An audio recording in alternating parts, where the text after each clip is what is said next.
Hello friends, welcome to our new video. আজকে আমি তোমাদের সামনে একটা নিজের মতো করে সোয়াবিনের কাটলেট রেসিপি নিয়ে চলে এসেছি। প্রথমে সোয়াবিনগুলো গরম জলে ভিজাবো বলে গরম জল বসিয়ে নিয়েছি এবং সোয়াবিনগুলো গরম জলে ভিজিয়ে দিয়েছি। তারপরে একটা আলু গ্রেট করে নিয়েছি এবং উপকরণের জন্য নিয়েছি ধনেপাতা কুচি, লঙ্কা কুচি, হলুদ গুঁড়ো, জিরে গুঁড়ো, নুন আর লঙ্কা গুঁড়ো। তারপরে সোয়াবিনটা আধ ঘন্টা মতো জলে ভিজোতে দেবো। তারপরে ভেজানোর পরে মিক্সিতে সেটাকে একটু পেস্ট করে নেব।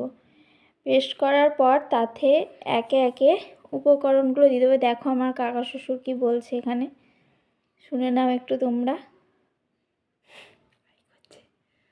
হাই করে দিয়ে চলে গেল। এবার তাতে সয়াবিনের মধ্যে দেবো আলু, গ্রেট করে রাখা আলু, ধনেপাতা কুচি, লঙ্কা কুচি, জিরে গুঁড়ো, হলুদ গুঁড়ো, নুন, লঙ্কার গুঁড়ো আর বেসন দিয়ে ভালো করে মাখিয়ে নেব। অনেকক্ষণ মাখাতে হবে। মাখানোর পরে অনেকক্ষণ ম্যারিনেট করে নেব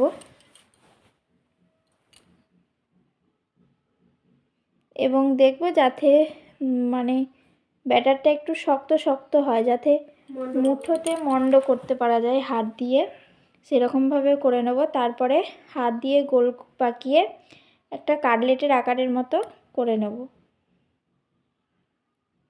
তারপর কাটলেটের আকারের মতো করে নিয়ে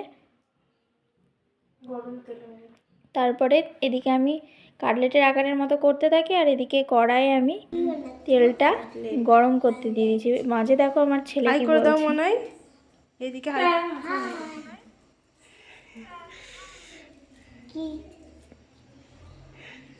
ও রান্না করতে এলেই ঠিক চলে আসে আমার কাছে।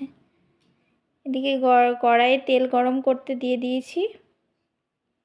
একটু ফুল গ্যাসে দিয়ে তেলটা ভালোভাবে গরম করে নেওয়ার পরে কাটলেটগুলো একে একে কড়াইয়ে দিয়ে দেব।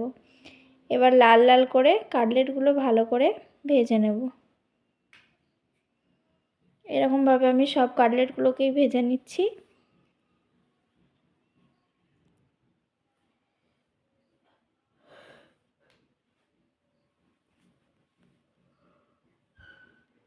ভেজে নেওয়ার পরে একে একে একটা পাত্রে কাটলেটগুলোকে তুলে নেব।